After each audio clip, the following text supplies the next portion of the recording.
Please welcome Makardaha Howrah থেকে শুভ। মির্দা, হ্যাঁ, লোকে মেট্রো রেলে ঝাঁপ দেয় কেন বলো তো? কেন? কারণ যুগ পাল্টেছে, লোকে এখন সুইসাইডও অনলাইন করতে চায়। একজন সৎ উকিল, হিম্যান, সুপারম্যান আর একটা মাতাল রাস্তা দিয়ে যাচ্ছে। সৎ উকিল, হিম্যান, সুপারম্যান আর একজন মাতাল রাস্তা দিয়ে যাচ্ছে। একটা 1000 টাকার নোট পড়ে আছে, চারজনেই দেখতে পেয়েছে। কে তুলবে? অবশ্যই মাতালটা, কারণ বাকি সব চরিত্র কাল্পনিক। একজন বলছে, জানিস আমার বউটা এত বাজে না, আমি রাত্রিবেলা এসে যখনই এই আলমারির দরজাগুলো খুলি তখনই দেখি যে একটা করে অচেনা লোক। তাও তো ভালো, আমি যখন খুলি দেখি একটা করে চেনা লোক। বেনিমাধব, বেনিমাধব বসো আমার পাশে। বেনিমাধব, তোমার টিভিতে জি বাংলা আসে।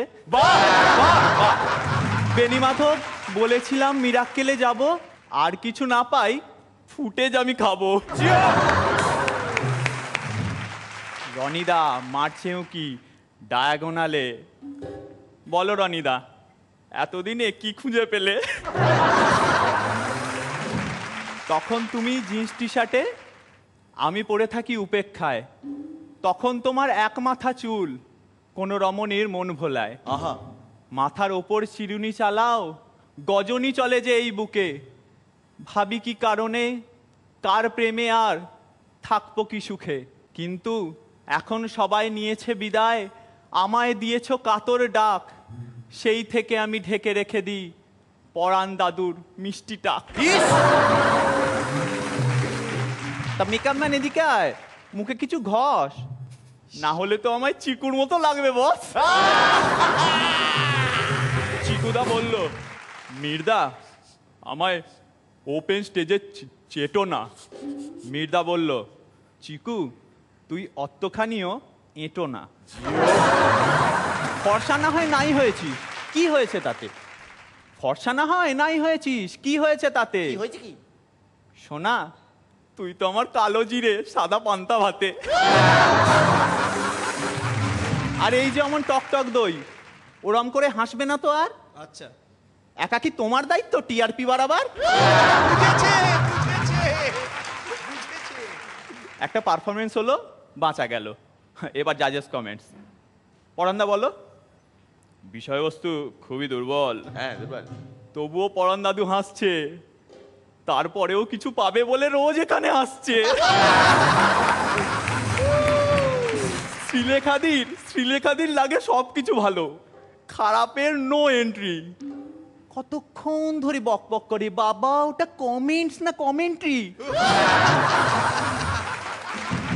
রনিদা হাসলে পাড়ার লোকের হয়ে যায় কনফিউশন। রনিদা হাসুক, রনিদা কাঁদুক, একটাই এক্সপ্রেশন। লেকিন জানে সে পেহলে না, ওসব কথা আনবো না আমি মুখে, কারণ তাহলে লোক বলবে ছেলেটা বলছে কাউকে ঠুকে।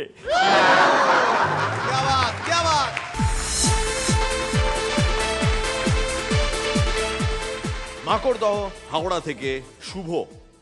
আমরা ওর প্রথম পারফরমেন্স দেখার পর ওকে এলিমিনেট করিনি, আমরা ওকে আরো সাহস জোগানোর জন্য টিকিয়ে রেখেছি, এবং টিকিয়ে রাখাটা যে জাজদের ভুল ডিসিশন নয় সেটা তুমি আজ সবার সামনে, বিশেষ করে মিঠুনদার সামনে প্রমাণ করলে। পরান্দা, হ্যাঁ তুমি আমার টাকটাকে মিষ্টি বলেছো, ওকে চাটতে বারণ করছো কিন্তু তুমি নিশ্চয়ই চেটেছো, নইলে টেস্ট পেলে কি করে। খুব ভালো হয়েছে, তুমি অনেকটা পথ হাঁটবে সেটা তুমি আজকে প্রমাণ করলে, এবং আমার ইচ্ছা যে এইটাকে ধরে রেখে আরো সুন্দরভাবে যাতে এগোতে পারো সেই চেষ্টা করো। All the best. Thank you. Sreelekha, ও কমেন্টস চেয়েছে। আমি কমেন্ট্রি দিই না, শুরুটা যেইভাবে তুমি করলে শেষে যত তোমার যাচ্ছিলে এগোচ্ছিলে তত আরও রিফাইন্ড হচ্ছিল আরও ভালো হচ্ছিল শেষের প্রথমটা একটা ওয়ার্ম আপের মতো লাগছিল বাট ভেরি গুড আগের পারফরমেন্সের থেকে তো আনডাউটেডলি ভেরি গুড। রনিদা। ভালো, এগিয়ে যাও, all the best. Thank you রনিদা। দাদা। ইজ ভেরি কনফিডেন্ট আর ওর ফ্লো খুব ভালো, মানে থ্রোটা খুব ভালো আছে, টাইমিং ভালো আছে। বাট তুমি এই পড়ান্দার এসব নিয়ে সেন্সিটিভ নিয়ে কথাবার্তা বলো কেন? এগুলো খুব সেন্সিটিভ টক, জানো তো, কেউ টাক ফাক নিয়ে কথা। আচ্ছা পড়ান্দা, এর থেকে একটা কথা মনে পড়ে গেল, জানো? কি বলো? আজকাল ওই লন্ডনে একটা ফ্যাশন বেরিয়েছে। হ্যাঁ লন্ডনে ফ্যাশন, ধরো কারো সোজা চুল, হ্যাঁ তারা সব ব্লেজার পরছে, তারপর যাদের তোমার ওই কার্লি হেয়ার তারা সব লং কোট পরছে, তারপর যাদের ক্রু কাট করা হয়েছে হ্যাঁ। তারা সব শর্ট জ্যাকেট পরছে। হ্যাঁ, তুমি কি পরবে? আমি যেটা করেছি সেইটাই করবো। বেটে তোমাকে ফ্যাশনের কথাটা জিজ্ঞেস করলাম, তুমি কি ফ্যাশন করবে? প্যাশন এই তো, আমার কোনো এমনি কোনো প্যাশন নেই ফ্যাশন সম্পর্কে।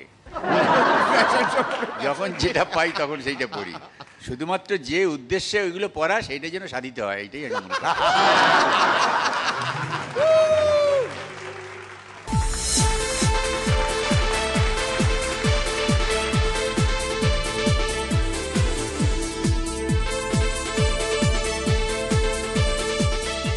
তাহলে কি টুপিটাও পরান্দার লজ্জাবস্ত্র?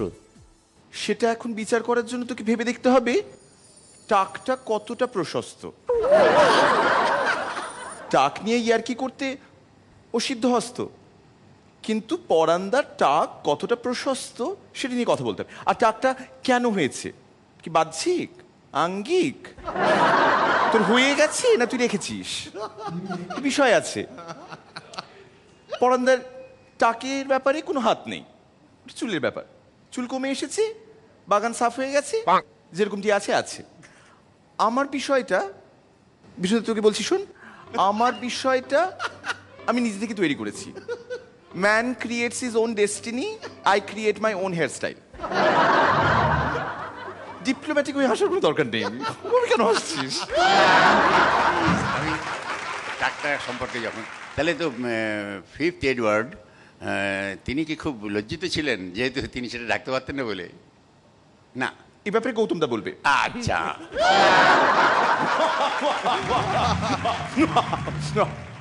It was in the year 19 ছিল, 69, no, টুকুর সঙ্গে দেখা হয়নি আমার, 70, yes, 1971 আমি বার্লিন ফিল্ম ফেস্টিভ্যালে জার্মান রিপ্রেজেন্টেটিভদের অস্ট্রিয়ান কাউন্টার যখন মিটিং সারছিলাম, সেই সময় এক রাশিয়ান ডিরেক্টর ভ্লাদিমির তাতানানভস্কি, যার নাম খুব সম্ভবত আমি ছাড়া আর কেউ শোনেনি,